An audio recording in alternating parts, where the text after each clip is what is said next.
Welcome back to All About Money. Well, traveling is fun, but dealing with foreign currencies is often rather painful. But our next guest has come up with a foreign exchange system that brings buyers and sellers of foreign currencies together. And his system now allows money exchanges of over 80 different currencies. Here with us is Victor Yip, PECUTUS co-founder and CEO. Victor, thank you so much for your time, and congratulations on recently launching your products. But obviously your products, in terms of in this money exchange tool, it's quite new in Hong Kong, in the city at the moment. So could you please tell us about your business, tell us about PECUTUS? What kind of products do you guys offer, and how do they work? Sure. PECUTUS, what we're trying to do, our vision is to remove any kind of frictions for travelers when it comes to spending and just money in general when it comes to travel. And we're starting with our very first product, Ready Travel, which is a platform that allows travelers to swap currencies with each other. One of the biggest use cases right now, as we first launched in Science Park, is recycling of leftover currencies. So imagine going to Japan after a shopping trip. You might have a small amount of money left over, not a lot, maybe 20,000 yen, 30,000 yen. So what they normally do is they put it under their bed, right, and try to forget about it or think that they will use it again. What they can do right now is they will put this money back into our Ready Travel platform and swap it with somebody else. And often this swap doesn't happen one-to-one. It's maybe 3, 4, or 5, 6 different travelers inbound returning from foreign trips, swapping with one person that is going to Japan to travel maybe in the week after. So this is a kind of swapping mechanism that we've built. We think this is the best ways for users to access travel money. It came from a story of us, the 3 co-founders. We met on a trip in Iceland. We love to travel a lot. I think combined together, our 3 co-founders have been to almost 200 countries in the world. Wow. Almost all countries in the world. Accessing to travel money is always a pain. It's not the most convenient, it's not the cheapest. We love to have the best of both worlds. And at different times, we studied in the UK before. My co-founder, they spent a longer time in the UK. I did my master's in the UK. We even have to carry suitcases of money to pay tuition fees, right? So that was a very personal problem. And when we talked to our friends and our extended friends, families, we realized accessing travel money is really, really challenging. So we feel like Ready Travel could be a platform that supplements what other partners are doing. Could be money changers, could be banks are doing. We feel like we can complement the market. Yeah, so in terms of, so obviously it was a great story that you told how PECUTUS started, and then the idea is relatively simple, which is just allowing, say, travel cash to be exchanged between users. But then initially, how did you see, where did you see white space, say, in Hong Kong for your products to exist? Because obviously the money exchange services, they are currently dominated by retail banks and, say, smaller or medium-scaled money changers. What kind of existing problems that you saw in this space? I think for users, when we talk to them, we spent a lot of time in beta, about 6 months, just testing the solution, figuring out how do we serve them better. I think we feel certain gaps. For example, for some users, they do go to banks, but when they open, you're at work, right? When you finish work, you try to go to banks and then close, right? I think a lot of the times that's people, a great problem for Hong Kong people everyone. don't get off at 5 p.m. We don't get that luxury. Right. Another time could be availability problems. Not all currencies are available at different money changer or different banks. An alternative today is you might have to call in advance. That is a personal experience of mine. I would have to call a bank, and then they will tell me, they will ask me for the exact branch I'm going to go in 3 days' time. Then I can go pick it up. There's not an opportunity for me to get it right away, unless I'm in a major branch in Central or a really popular currencies. Even if I want to change my mind during the process, I want to go to a different branch, and I have to go through the process again. We bring all this on the Ready app. So Ready Travel is the platform that encourages the community to help each other. To deliver this, we have the mobile app so that you can manage your multi-currency asset, do swapping, withdrawal requests, the top-up requests on the app. And with the machine, you can walk outside your apartment at 1 in the morning. Just walk over to the machine and you can start depositing money or withdraw money from the kiosk. And it's fully automated. I think this is particularly targeted towards the millennial generation, One, they love to travel so much. According to the Expedia research, I think our generation in the millennial space, they travel on average 2 to 3 more trips per year than the parents' generation. Not only millennials, Hong Kong people love to travel. We look at a visa research just done last year.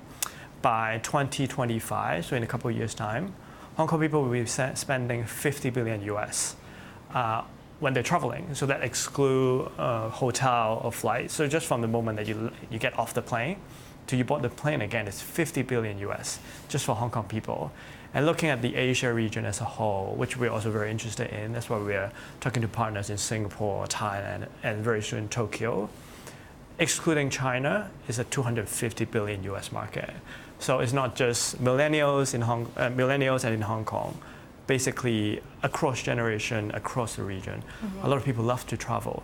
And for us, we're no stranger to automated solutions. In fact, sometimes in such a busy, everyday life, we'd rather deal with a machine in 10 seconds and get what we want, and then we walk on to other more important things in life, such as planning a trip and having fun.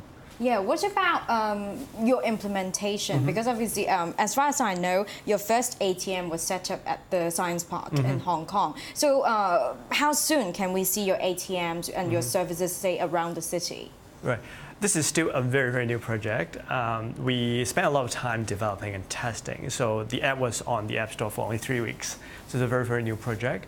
We're in touch with a lot of key partners. So some in the hospitality industry, hotels. We're talking to travel agencies, even some of the airlines to bring it to downtown. We are also very excited to announce it very soon. But again, I think the more important thing is that we're also validating in the market how the users, especially millennial users, look at this whole new of community-driven, helping each other type of methodology towards money in complementary towards the existing channels with banks. So I'm hoping within this year that we're going to bring it outside of Science Park. Right now we're soft launching in Science Park. Yeah. We're going to have another soft launch in HKUST, my home school. So hopefully after the soft launch period, customers will see it very soon downtown so that we can serve more people. Right. Another concerns, obviously, people when it comes to using apps that could deal with money is the safety issue. So how does your firm make sure that safety would not be a worry to your users? Right. That's a very, very good question. We look at before I was moving into my own startup, we founded it in Science Park last year in 2018. I was actually working in a UK technology company for a couple of years. Before that I was in banks, so I kind of switched my career. And from that experience, I picked up a lot of the modern day software development and security, cybersecurity kind of understanding and methodologies during that period. We're no longer renting servers, hiding it in our offices. Everything is rely on some industry-grade cloud computing platform. For example, we're using IBM, AWS as infrastructure. So instead of reinventing the wheel and trying to build the most secure home server that I put it, maybe I hide it in a safe at home, we're using all the modern days technologies. And cybersecurity, of course, is a very important area for the company, but we are definitely not the biggest expert in this. So we rely on some of the industry-grade best practices. Also on our advisor panel, we have a cybersecurity expert as our advisor. So we get a lot of help from that area. And we focus on something that we're best at, which is understanding customers, building great applications. So we kind of combine both into leveraging external resources. So obviously, one of the say attractive feature or like the factor about your product would be that since it's like a peer-to-peer foreign exchange system, that one could argue that this might be the lowest exchange rate one could get. But then, how do you make sure, how do you keep the rates low? Because obviously, your sellers might not want to lose so much money by say selling at a lower rate, and your buyers obviously would like to get the lowest rate possible. How do you strike a balance in this mechanism? You're very right. So theoretically, we believe swapping directly, and we often emphasize it's a swapping platform rather than an exchange, because it is us as a facilitator bringing one person, one traveler to another traveler or another group of travelers, and they swap each other. How do we do this? As a data scientist, I look at this as an optimization problem. So we have a lot of people that want some currency and a lot of people do not want some kind of currencies. The challenge lies not in the supply, but rather how do I figure out who match with who. So it's an optimization problem. So we have a proprietary AI system in the background that does all of these sorting automatically. So we can do millions of transactions within minutes, within hours and minutes, to match these transactions. So you can imagine a very complicated case would be a matrix whereby one dimensions, we have a lot of users. The other dimension is the amount that they want would vary. And then the third dimension would be the amount of currencies that they could possibly have. So out of this matrix, we use this AI engine to optimize. Of course, the bigger scale that we get, the more data points that we have, and also the more amount of currencies that are in the network. This optimization only gets faster and faster. And we hope with the scale of the system, we'll be able to match a swap within could be seconds in the future. And I think that's the ultimate goal. And this is a bit of the boring part of the picture. I think to the user, we don't want to burden him or her with all of these technical challenges. To him, the use case right now is you put in the money, somehow this magic black box will find your match in behind the scenes. But in reality, it's not magic, it's math and optimization for us. So what about your growth plan at the moment? Like, where do you plan to take PECUTUS to, say, in 5 years' time? Because obviously, I know that you have mentioned you might have interest in also tapping in the F&B partnerships type of the B2B partnership. So where do you plan to take it? This is a very, very good question. I spent a lot of time thinking about our growth plan. So right now, we look at, coming back to our mission, we want to help travelers remove all kinds of frictions when it comes to spending money. Recycling leftover currencies is usually what you do after a trip, right? So we still have money and spending during the trip and money and spending before the trip. So kind of look at it in that front. That's why we are also actively looking for partners in Hong Kong for sure, but also partners in Thailand, Singapore, and Japan. These help us in expanding it from after the trip to during the trip. So that maybe spending in a foreign country when you're traveling, this is something that we can play a part too. So that's one dimension, geographical expansion. Second dimension is, you mentioned B2B part. So we also have a product that works quite nicely with the point of sale system. So imagine on one hand, we're helping travelers. On the other hand, helping merchants such as potentially coffee shops or convenience stores that could accept foreign currency at the same time. So that for travelers, you no longer have to worry about what kind of money do I have in my pocket.